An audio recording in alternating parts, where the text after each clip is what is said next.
So the way we got into boxing was actually one of our staff members here started boxing and he lost over 100 pounds doing it. It's a great way for the guys to get in a solid workout. We've also seen that heavy cardio workouts help undo the damage done from drugs and alcohol.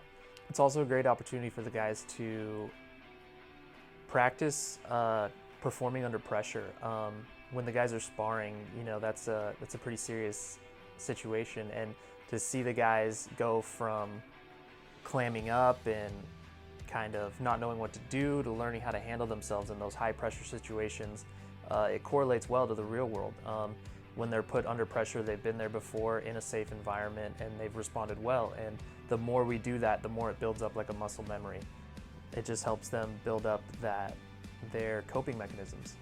It's a healthy outlet for their aggression. A lot of people come in here and they do have a lot of aggression. They're upset with themselves, their situation that they're in, and they need an outlet for that. An outlet other than medication, an outlet other than video games.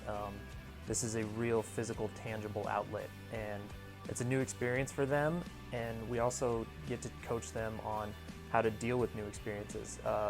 Oftentimes we don't react how we would like to the very first time, and that's what it's all about. Experiential is all about. We give them an opportunity to try things in the real world, and they can look at their success on their own and see how they want to improve from there, and we can coach them through that.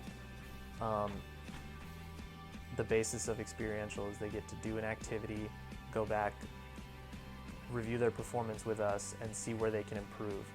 And I think that's how we educate people on how to get through life.